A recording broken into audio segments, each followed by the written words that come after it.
Olá, investidor e investidora de todo mundo.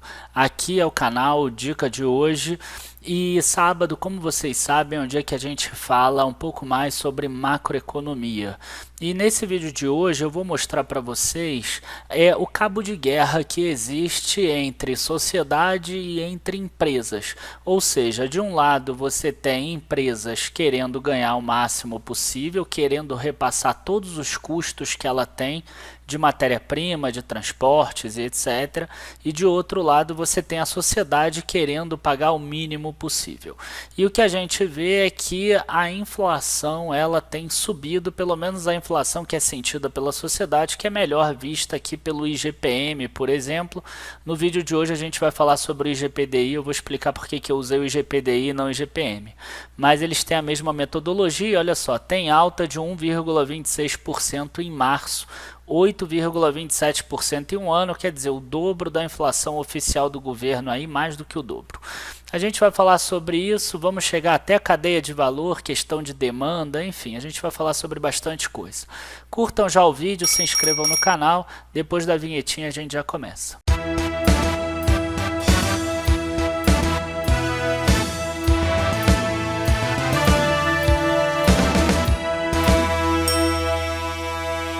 Bom, gente, antes da gente começar aqui, eu queria dar aqueles dois recados rápidos para vocês, que semana que vem a gente vai estar fazendo a semana Primeiros Passos. Então eu lembro para vocês que a gente não vai ter vídeos abertos aqui no YouTube. Os links dos vídeos vão ser enviados por e-mail, então vocês precisam se cadastrar no link que está aparecendo aqui embaixo na descrição do vídeo. E o segundo recado é que eu também abri alguns grupos de WhatsApp que só vão existir até segunda-feira com o intuito de vender em uma pré-venda mesmo, com desconto super especial, o nosso curso Primeiros Passos, que é exatamente aquele passo inicial para a pessoa que quer começar a investir e mostrando que é simples fazer isso, que você não precisa ter estratégias mirabolantes. O que acontece é que as pessoas ficam meio perdidas, então a gente vai direcionar, vai dar uma estratégia que funciona, baseada inclusive nos ensinamentos de Graham, uma estratégia defensiva e que tem ganho do Ibovespa, pelo menos no backtest que eu fiz. Bom, vamos começar o nosso vídeo de hoje e a gente já começou falando aqui que o IGPM tem alta de 1,26% em março e é importante a gente entender primeiro como é composto o IGPM. E o IGPM ele tem a mesma metodologia do IGPDI, só que o IGPM ele é calculado do dia 21 de um mês até o dia 20 do mês seguinte. Então eu preferi pegar o IGPDI, que ele é calculado do dia 1º até o final do mês. Eu acho que fica mais fechado dessa forma. E aí eu cheguei aqui, coloquei na planilha os três índices que compõem o IGPDI. É o IPA-DI, que é o antigo índice de preço ao atacado, hoje é o índice de preço ao produtor amplo. A gente tem aqui o IPC, que é o índice de preço ao consumidor. Se você olhar o índice de preço ao consumidor, o IPCD, você vai ver aqui 4,4%, muito mais próximo da inflação do governo, por exemplo. Em compensação, o índice de preço ao atacado aqui 9,6%, 7,8%, 10%, 13%, 11%, enfim. A gente vê aqui que o atacado, né, as empresas, elas estão com uma inflação alta e o consumidor não está tendo essa inflação alta. E aqui a gente vê o INCC, que é o Índice Nacional da Construção Civil. E a construção civil, depois de um longo período de alta lá atrás, de 2008, 2009 até 2013, 2014, a gente vê que realmente está devagar ainda para a construção civil, tanto que a inflação mede isso. A inflação mede que a demanda ainda está desacelerada nesse sentido aqui do INCC. É importante a gente mostrar o gráfico entre elas, que eu fiz aqui. Então a gente tem IPA, IPC e INCC. A gente vai ver exatamente que o índice de preços para a indústria, aquele índice de preço ao produtor amplo, ele é muito mais volátil. A gente vai ver aqui ó, que o IPA ele tem vários períodos de deflação ao longo desses últimos 15 anos, mas também tem muitos períodos aqui de inflação que chegam a 15%. Então imagina você é um CFO, por exemplo, ou um COO de operação da empresa e você precisa fazer a tua análise de custos e você precisa repassar isso para o consumidor. Só que em dados momentos você tem deflação aqui, em dados momentos você tem inflação que bate quase 20%. Enquanto isso a inflação do consumidor é muito mais branda, que é muito mais tênue a linha dela, assim como a do INCC também. Mesmo assim, o INCC a gente vê aqui períodos que tiveram uma alta bastante forte. Se vocês pensarem exatamente naquele período que eu falei aqui, que vai de 2008, né, como eu falei, até 2013 mais ou menos, excluindo aqui um período pequeno, a gente vê que o INCC sempre ficou acima do IPC, que é o índice de preço ao consumidor, e depois aqui ele teve um período aqui abaixo e agora ele continua abaixo do índice de preço ao consumidor, quer dizer, construção civil está um pouco mais devagar. É importante citar também que o preço a produtor amplo, que é esse mais volátil, representa 60% tanto do IGPDI quanto do IGPM, por isso que está com uma inflação tão mais alta no IGPDI do que o IPCA, por exemplo, que é a inflação do governo. Normalmente, o que acontece? A inflação ela tem o IPA, tem um período aqui de queda e aí ela sobe e vem para um período de alta, aí vem para um período de queda, vem para um período de alta e assim por diante. A gente vê aqui que veio para uma queda e veio para uma alta. Só que quando bateu aqui janeiro, a ideia era que ele viesse caindo aqui. Só que isso não aconteceu. Ela inverteu e começou a subir. Inclusive, hoje o IGPDI, por exemplo, a gente viu ali que estava 8,27%. O IPA-M, né, que é o IPA do IGPM, ele já está maior do que esse 10% aqui. Então, a gente tem uma inflação que está voltando a subir diferente do que aconteceu no passado. E é exatamente dentro dessa inflação de preço ao produtor amplo que a gente vai falar. E eu vou fazer primeiro uma comparação dela com o dólar. Tá? Então eu peguei o dólar aqui nesse mesmo período e a gente mostra que o dólar aqui, por exemplo, nesse período aqui anterior, né, em 2003 mais ou menos, ele teve aquela alta que ele chegou a R$ 3,99, que tinha sido a máxima dele por mais de 10 anos. Então nesse ponto aqui ele ainda estava mais ou menos alto, ele estava em 2,70, ele vinha caindo, mas ele estava alto. Então o que aconteceu? A gente teve um IPA alguns meses depois mais alto. Aqui teve um outro choque, que foi o choque do subprime, né, da crise lá da hipoteca dos Estados Unidos. E a gente vê que a inflação, o IPA aqui, ele veio subindo também até um período posterior também. Tá? Então as indústrias elas compram matéria-prima, então quer dizer, às vezes ela compra minério, compra petróleo, compra produtos importados, né? A M. Dias Branco compra trigo, a Grendene compra o material do plástico dela, enfim, a Braskem compra petróleo, as siderúrgicas compram minério de ferro, tudo isso é lastreado em dólar. Então a gente vê aqui uma inflação que acaba sendo um pouco atrasada, inclusive. Aí aqui a gente teve outro período de alta do dólar, também começando a ter um aumento de inflação atrasada, e aqui outro período de alta do dólar e também aqui outro aumento de inflação nesse sentido. Agora a gente vê que os problemas para aprovação da reforma da Previdência fizeram com que o dólar, ao invés de cair como todo mundo estava esperando, ele voltou a subir. Então essa inflação do IPA volta a subir. E qual é o impacto disso para os nossos investimentos na Bolsa de Valores?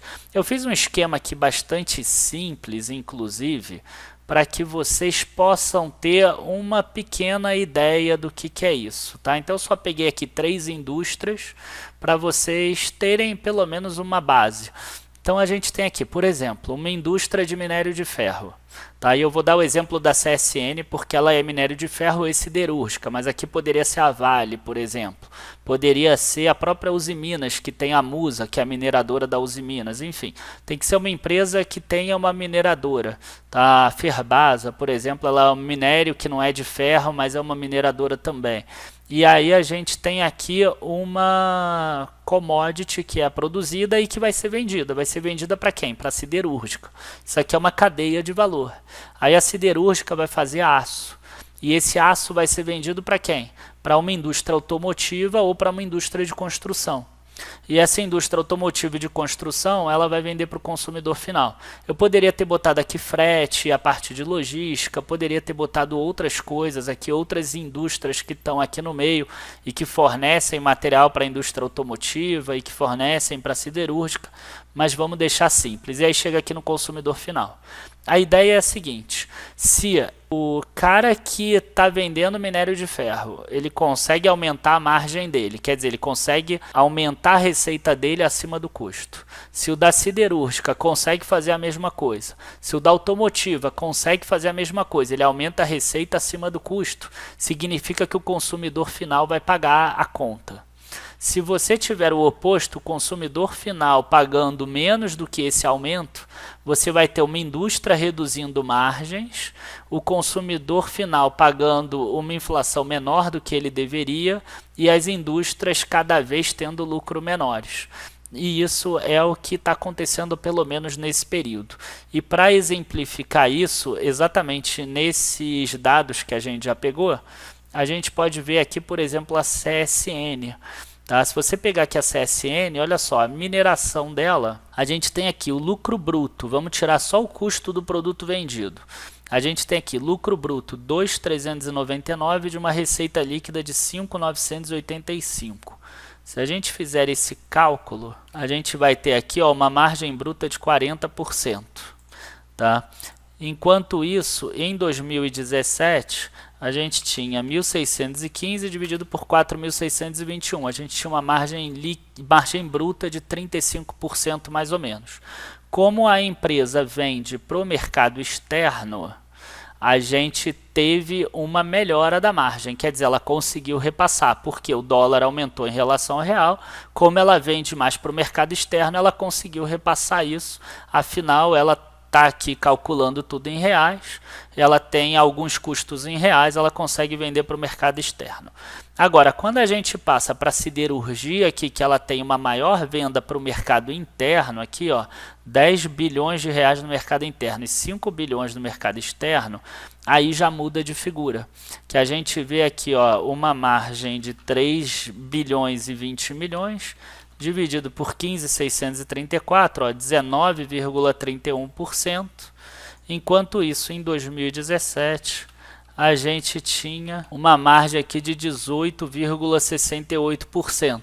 Você vê que apesar do mercado externo ser 1/3, o que aumentou ali de margem do mercado externo não foi suficiente para compensar a queda do mercado interno.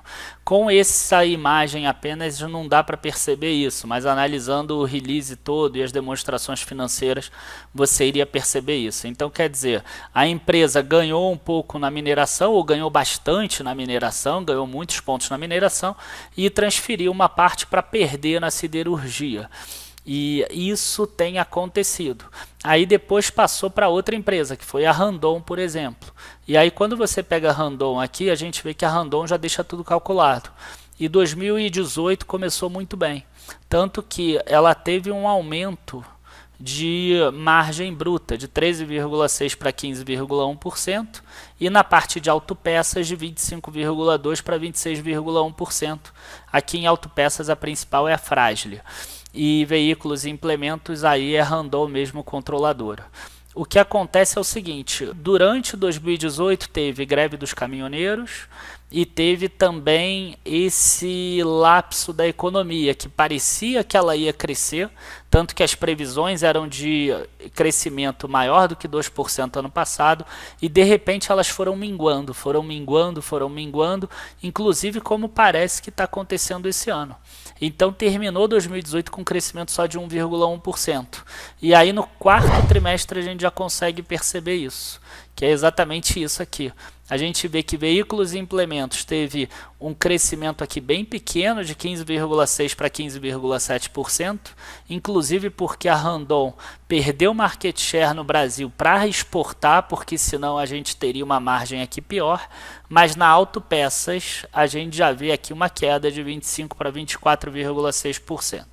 Então o que está acontecendo é o seguinte, o consumidor do Brasil, ele não está pagando ainda todos os aumentos de custo que estão incidindo na indústria. É claro que a gente podia também analisar a capacidade produtiva à medida que a indústria vai ocupando mais a cadeia, a capacidade produtiva dela e tem menos capacidade ociosa, ela dilui os custos fixos, então ela consegue talvez repassar um custo menor para o consumidor para conseguir ganhar mercado. Pode acontecer isso também, mas a gente percebe que mesmo assim o consumidor não está pagando todo o aumento que está tendo nas empresas. Então, boa parte aí do que as empresas têm conseguido de aumento de lucro, se tiver um aumento muito grande do dólar que impacte nessa inflação, que é o IPA, que é a parte maior do IGPDI, do IGPM, que é o Índice de Preço ao Produtor Amplo, pode acabar acontecendo uma inversão. A gente ter indústrias que comecem a perder margem de novo, já que o consumidor ele está cada vez mais endividado e não está demandando tantos produtos e serviços. Tá? Pelo menos isso é o que está acontecendo agora. É claro que visão e cenários econômicos podem mudar a qualquer momento. Algumas pessoas podem acabar colocando no comentário que aumentou a vendas e licenciamento de veículos em fevereiro. Eu aproveito para lembrar para vocês que fevereiro de 2018 não teve carnaval, então tiveram mais dias úteis para vender, para produzir, para licenciar veículos, enquanto em 2017 teve o carnaval. Então tem que tomar cuidado, soma fevereiro e março e vamos ver se subiu ou não. Tá? Eu até acho que vai subir, mas muito pouquinho. Enfim, pessoal, lembro para vocês da questão da semana Primeiros Passos, para vocês se inscreverem no link abaixo, ou se vocês quiserem entrar no grupo de WhatsApp comigo até segunda-feira, para receber a oferta especial, que vai ser um grupo exclusivo para isso. A gente não vai falar nada além do curso. Vocês podem clicar também no link abaixo, lembrando que o WhatsApp são só 250 pessoas, então essas 250 pessoas primeiras vão clicar e vão entrar para receber essa oferta. Quem não conseguir, paciência, desculpa, mas aí a gente vai oferecer depois o próprio curso no preço do lote 1. Muito obrigado a todos, abraços e até a próxima. Tchau, tchau.